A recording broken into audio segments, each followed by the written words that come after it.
लो जी, एक बार फिर हम हाजिर हैं मई के महीने में लगाई जाने वाली कुछ चुनिंदा सब्जी वर्गीय फसलों के बारे में। विशेषकर 30 मई से पहले अगर आप इन चुनिंदा 5 सब्जी वर्गीय फसलों को अपने खेत के अंदर लगा लेते हो तो भैया आपके घर में कभी भी पैसों की तंगी नहीं होगी। जी निश्चित तौर पर मैं आप लोगों को एक बार फिर दोबारा से बता रहा हूँ, अगर मेरी बताई इन 5 सब्जी वर्गीय फसलों को आप 30 मई से पहले अपने खेत के अंदर लगा लेते हो और लगाने का जो मैं तरीका बताऊंगा उस तरीके को आप अप्लाई कर लेते हो तो भैया एक तरफ से जहाँ आपके खेत से तगड़ा उत्पादन निकलेगा, वहीं पे दूसरी तरफ जब ये फसलें तैयार होकर बाजार में जाएगी उस टाइम के ऊपर इनके मंडी भाव है ना वो पूरे साल के सबसे ज्यादा मिलेंगे। नमस्कार, अगर अभी तक इस चैनल को सब्सक्राइब नहीं किया तो प्लीज चैनल सब्सक्राइब कर लीजिए, वीडियो को लाइक और ज्यादा से ज्यादा दूसरे किसान भाइयों तक भी शेयर कीजिए। चलिए दोस्तों, सबसे पहले अपन बात करते हैं जो भी ये चुनिंदा 5 सब्जी फसलें मैं आप लोगों को बताने जा रहा हूं ना, तो इनको लगाने का तरीका क्या होना चाहिए, खेत की तैयारी किस तरह से करनी चाहिए, क्योंकि आगे चलकर जब लगातार बरसातें होंगी, मानसून आ चुका होगा, तो जो ये सब्जी फसलें आप लगाने जा रहे हो इनको आपने अगर सोचे समझे रणनीति के तहत आपने नहीं लगाया तो ये जो फसलें हैं ना उनसे आप उत्पादन नहीं ले सकते, बल्कि इनके अंदर लगने वाली बीमारियां हैं ना वो आपको इतना ज़्यादा परेशान कर देगा कि भैया आप सब्जी लगाना ही छोड़ दोगे। तो सबसे पहले तो अपन बात करते हैं भैया खेत की तैयारी की। तो खेत की तैयारी में आप ऐसा कीजिए, अभी जो टेम्परेचर बहुत ज़्यादा हाई है ना ये आपको मौका दे रहा है आपके खेत के अंदर फंगस जनित बीमारियां, नेमाटोड जैसी जो भी बीमारियां होती है या फिर जो अनवांटेड खरपतवार के बीज होते हैं उनको खत्म करने की। उसके लिए आपको क्या करना होगा, अपने खेत की गहरी जुताई कर देनी है, मोटे मोटे ढेले निकाल देने हैं। उससे आपके खेत के अंदर जो एक्स्ट्रा नमी है ना एक तरफ तो वो सूख जाएगी, दूसरा आपके खेत के अंदर भैया फंगस जनित बीमारियां, नेमाटोड जो सूत्रकृमि होती है ना, जो जड़ गांठ वाली प्रॉब्लम होती है, विशेषकर सब्जी वर्ग की फसलों के अंदर सबसे ज्यादा जो नुकसान करती है, उनको खत्म करने में गहरी जुताई इस टाइम के ऊपर सबसे बड़ा योगदान देगी। क्योंकि 1 फीट तक अगर आप गहरी जुताई करते हो तो जो सूर्य का प्रकाश है ना सीधा आपकी जमीन में 1 फीट नीचे तक जाएगा और जमीन के अंदर पड़े हुए जितने भी ये बीमारियां हैं या फिर अनवांटेड जो खरपतवार होते हैं उनके जो बीज है ना वो खत्म हो जाएंगे। एक तरह से आपके जो खेत है ना वो रिचार्ज हो जाएंगे दोबारा से। तो पहला काम आपको करना, खेत की अच्छी गहरी जुताई कर देनी है। लगभग आपको 1 सप्ताह तक अपने खेत को यूं ही छोड़ देना है, जो लू चलेगी उसके अंदर आपका खेत है ना वो रिचार्ज होता रहेगा। आपको अपने खेत के अंदर देसी खाद डाल देना है। भैया देसी खाद सब्जी वर्गीय फसलों में कामयाबी का सबसे बड़ा मूल मंत्र होता है।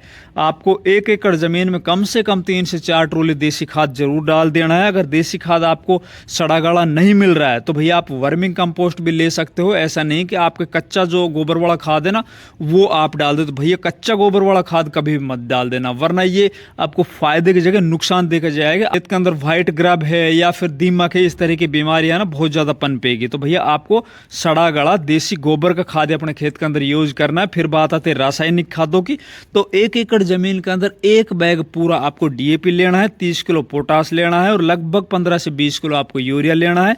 अगर आपको ऐसा लगता है कि भैया हमारे खेत के अंदर तो जड़ गांठ वाली प्रॉब्लम बहुत ज़्यादा देखी जाती है तो इसी बेसल डोज के अंदर आपको कार्बीफ्यूरन 5 किलो या कार्टेप हाइड्रोक्लोराइड 5 किलो आपको लेके और इन खादों के अंदर मिला के फेंक के और फिर खेत के अंदर आपको जुताई कर देनी। फिर बात आती है भैया जो भी सब्जी वर्ग के फसलें अपन लगाने जा रहे हैं उनका मेथड कौन सा होना। तो भैया अलग अलग सब्जी वर्ग के फसलों के लिए अलग अलग मेथड अपन को यूज करना है। सबसे पहली सावधानी आपको रखनी है, आपके खेतों के अंदर जल भराव नहीं होना चाहिए, क्योंकि आगे चलकर जैसे ही मानसून आ जाएगा, बरसातें तेज होंगी, तो जिन खेतों के अंदर जल भराव होगा तो जो भी आप ये सब्जी वर्ग की फसलें अपने खेतों के अंदर लगाने जा रहे हो वो टोटल की टोटल खत्म हो सकती है। फिर बात करते हैं भैया उन चुनिंदा सब्जी फसलों की जिनको आप 30 मई से पहले लगा के और बढ़िया पैसे कमाओगे। तो उनके अंदर पहले और फर्स्ट प्रायोरिटी के ऊपर मैं रखूंगा बैंगन की खेती। देखिए बैंगन की खेती को आप अगर मई के महीने में लगा लेते हो, 30 मई से पहले लगा लेते हो, आपके पास इस टाइम पर नर्सरी तैयार है, तो कोशिश कीजिए इसको जितना जल्दी हो सके अभी अपने खेतों के अंदर इसको ट्रांसप्लांट कर दीजिए।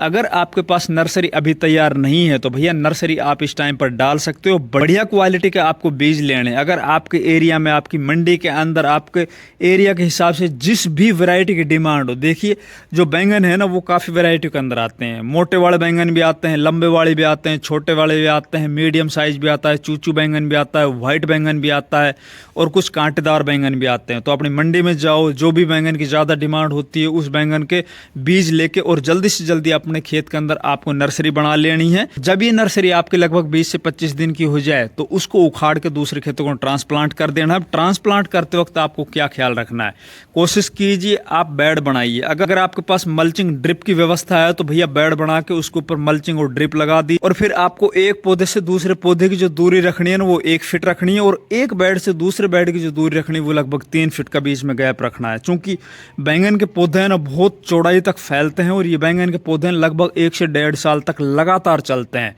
तो आपको बेड बना के बैंगन की बुआई करनी है। उससे एक नहीं कई फायदे मिलते हैं। एक तो आप जो फ्लैट सरफेस के ऊपर बैंगन की बुआई करोगे या कोई भी सब्जी फसल की बुआई करते हो तो वो ज्यादा दिन में तैयार होकर मंडी के अंदर पहुंचती है तुलना में बेड वाले के। अगर आप बेड पे करते हो तो उसके अंदर ज्यादा पानी भी नहीं भरता है, उसके अंदर पानी उतना ही पौधे को मिलता है जितना उसकी आवश्यकता होती है। दूसरा, बेड के अंदर जितने भी खाद और जो भी आपने अपने खेत के अंदर जो भी देसी खाद या जो भी रासायनिक खाद डाली है तो वो बेड के ऊपर आ जाएगी, उनके जड़ों को प्रॉपर तरीके से वो सब चीज मिलती रहेंगी। तो भैया आप बेड के ऊपर लगाइए। अगर आपके पास ड्रिप मल्चिंग नहीं है तो भी आप यूं ही बेड के ऊपर लगा सकते। इसके अंदर आपको क्या सावधानी रखनी है, जैसे ही आपकी फसल लगभग लगाए हुए अपने खेत का ट्रांसप्लांट किए हुए लगभग 10 दिन 15 दिन हो जाए उस टाइम के ऊपर आपको अपने खेतों के अंदर इंसेक्टिसाइड के प्रॉपर तरीके से और टाइम टू टाइम एक शेड्यूल के अनुसार आपको अपने खेतों में स्प्रे करते रहना है। आगे बरसात के मौसम में ना सबसे ज्यादा रेट मिलने का कारण क्या होता है कि बैंगन की फसल के अंदर दो जो इल्ली होती है ना, जो एक तो फल छेदक और एक तना भेदक वाली, वो सबसे ज्यादा आती है। अगर उसको आप टाइम के ऊपर कंट्रोल कर ले तो भैया उसका उत्पादन तो बहुत ही शानदार निकलता है। इसको मंडी बाजार भाव भी बहुत ज्यादा मिलते हैं। तो उसके अंदर आपको टाइम टू टाइम स्प्रे करते रहना है। पहली फसल तो हुई भैया बैंगन की। फिर दूसरी फसल के बारे में बात करते हैं। तो आप इस टाइम के ऊपर पूरे मई के महीने में आप अदरक की बुआई कर सकते हो। देखिए अदरक वो फसल है जो किसान को फरस से और अर्श तक पहुंचा सकती है, इसके अंदर वो मादा है। दूसरा, इस फसल की खूबसूरती, ये फसल है ना वो 6 से 7 महीने में तैयार हो जाती है। उसको आप जब लेके मंडी के अंदर जाते हो, अगर आपको रेट कम मिल रहे हैं तो भैया इसको आप 15, 16, 18 महीने तक भी उसी खेत के अंदर उसी मिट्टी के अंदर रोक सकते हो। तो जहां इसका वजन है ना वो बढ़ता रहेगा, जो गांठें हैं ना इसकी वो साइज इंक्रीज करती रहेगी। वहीं पे दूसरी तरफ जैसे ही आपको बाजार के अंदर रेट तेज मिले, हाई दिखाई दे, उसी टाइम पर इसको निकाल के और आप बेच सकते हो। ये मिट्टी के अंदर खराब नहीं होती है।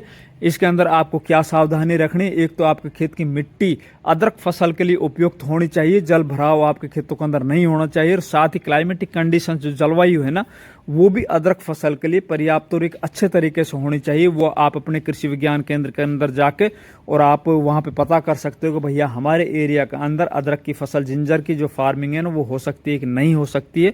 उसी के अकॉर्डिंग आपको जिंजर की फार्मिंग करनी है। फिर बात करते हैं तीसरी वो चुनिंदा सब्जी फसल जिसको आप लगा के बढ़िया पैसे कमाओ। इस टाइम पर मतलब मई के महीने में आप लौकी, बोटल गार्ड की बुआई कर लीजिए। देखिए पिछले 2-3 सालों के अगर मैं आप लोगों को बात बताऊं तो मई के महीने में जो किसान लौकी की बुआई करते हैं उन किसानों को लौकी के सबसे ज्यादा रेट जब ये लौकी तैयार होकर बाजार में जाते हैं ना बरसात के सीजन में, उस टाइम पर मिल रहे होते हैं।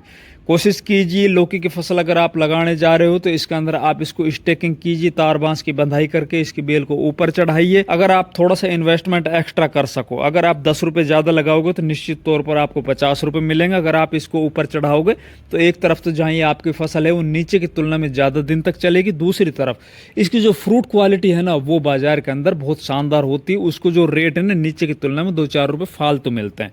तो भैया आप इस टाइम के ऊपर मई मतलब 30 मई से पहले आप लौकी बोटल गार्ड की बुआई कर लीजिए। इससे अगली फसल है भैया करेले की फसल। देखिए करेले की भी बुआई अगर आप इस टाइम पर करते हो मई के महीने में तो ये जो करेले तैयार होकर जब जाएंगे तो उस टाइम पर बरसात का सीजन होगा। और अभी जो करेले बाजार के अंदर आ रहे हैं ना ये जनवरी, फरवरी, मार्च महीने के लगे हुए करेले आ रहे हैं। दूसरी तरफ ये नीचे जमीन के ऊपर लगे हुए करेले हैं। बरसात होते ही नीचे वाली जितनी भी बेल वर्गीय फसलें होती है ना वो खराब हो जाती है, जो लंबे टाइम से चलती आ रही होती है। दूसरी तरफ इनकी जो फ्रूट क्वालिटी है ना वो भी खराब हो जाती है, उसके अंदर भी सूंडी लग जाती है या फिर और भी एक तरह से उनकी जो शेप है ना वो बिगड़ जाती है, उनको मंडी के अंदर इतने ज़्यादा रेट नहीं मिल पाते। तो भैया आप इस टाइम के ऊपर स्टेकिंग से तार बांस की बंधाई करके और करेले की बुआई कीजिए। करेले के अंदर भी भैया एक पौधे से दूसरे पौधे की जो दूरी आपने रखनी है वो 1 फीट रखनी है, और एक रो से या एक बेड से या एक धोरे से दूसरे धोरे की जो दूरी रखनी है ना आपको वही 3 फीट रखनी है। आप करेले को ऊपर मतलब एक तरह से जालनुमा ऊपर फैला के ऊपर चढ़ा सकते हो ताकि ताकि जो करेले लगे वो नीचे की तरफ आपको मिले और उनकी आप बड़ी आसानी से हार्वेस्टिंग कर सकें और करेले का जो साइज है वो भी लंबा हो सके। इसके अंदर बीज का जो चयन आप इस टाइम पर करोगे तो आप लंबे की तुलना में, या फिर आप जैसे 1 एकड़ जमीन के अंदर करेले लगाने जा रहे हो तो आप उसके अंदर आधे करेले है वो लंबे वाले लगाओ, आधे करेले है ना वो छोटे वाले लगाओ। जैसे कि सिंजेंटा कंपनी का आता है, लिटिल चैम्प्स आता है, या फिर BSF कंपनी का 13-15 आता है, या फिर रुसान आता है। इस तरह की वैरायटी लगा के आप लगाओ, उनको मंडियों के अंदर शानदार रेट मिलेंगे। इसके अलावा फिर बात करते भैया एक और शानदार चुनिंदा सब्जी फसल जिसको आप 30 मई से पहले पहले लगा लो, तो भैया कोशिश कीजिए अगर आपके पास नर्सरी तैयार है तो शिमला मिर्च की बुआई कर दीजिए। देखिए शिमला मिर्च के जो बाजार भाव है ना इस टाइम के ऊपर बहुत कम है, 10 रुपये किलो 12 रुपये किलो शिमला मिर्च बिक रही है। जो शिमला मिर्च जनवरी फरवरी मार्च के महीने में लगाई गई थी, किसान बहुत ज़्यादा कम रेट से परेशान है और हर साल मई के महीने में इनके रेट है ना बिल्कुल धरातल पर आ जाते हैं। लेकिन ये रेट कंटिन्यू ऐसा नहीं कंटिन्यू यूं ही चलते रहेंगे, ये रेट है ना धीरे धीरे धीरे धीरे अब अप होना स्टार्ट हो जाएंगे। जुलाई और अगस्त के महीने में शिमला मिर्ची के जो रेट है ना आपको लगभग 30 रुपये से 50 रुपये किलो के बीच में मिलेंगे। आपके पास मौका है इस टाइम के ऊपर आप शिमला मिर्च की, अगर आपके पास नर्सरी तैयार है तो अपने खेत के अंदर ट्रांसप्लांट कर दीजिए। अगर आपके पास नर्सरी तैयार नहीं है तो भैया आप कोशिश कीजिए नर्सरी इस टाइम पर डालिए। 20-25 दिन में जैसे नर्सरी आपकी तैयार हो जाती है तो आप शिमला मिर्च की बुआई कीजिए। इसके अंदर भी आपको यही सावधानी रखनी भैया, खेत का चुनाव उसी का करना है जिसके अंदर जल भराव ना हो बिल्कुल भी।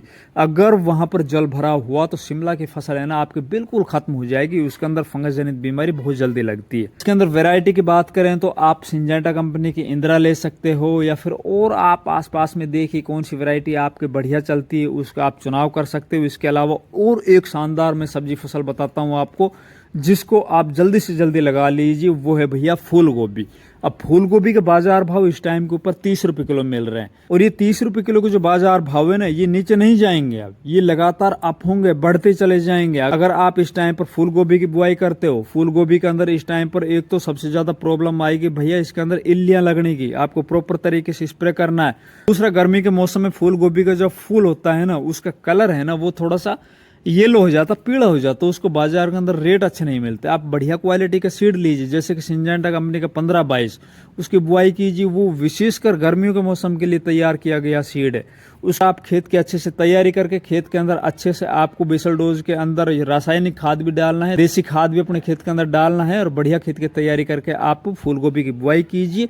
रही बात रेट की तो भैया इसके रेट कम नहीं होंगे आगे चलकर, आप तो बस कोशिश कीजिए अच्छा उत्पादन निकले उसके लिए खेत की अच्छे से तैयारी कीजिए। तो भैया ये कुछ चुनिंदा सब्जी फसलें जिनको आप 30 मई से पहले लगा के और बढ़िया पैसे कमा सकते हो और इनका मेरे बताए अनुसार जो भी मेथड उसको अपना के आप बढ़िया उत्पादन ले सकते हो। अगर हमारी वीडियो अच्छी लगे वीडियो को लाइक कीजिए, ज़्यादा से ज़्यादा इसको शेयर कीजिए, चैनल सब्सक्राइब नहीं किया तो प्लीज़ चैनल सब्सक्राइब कीजिए। धन्यवाद।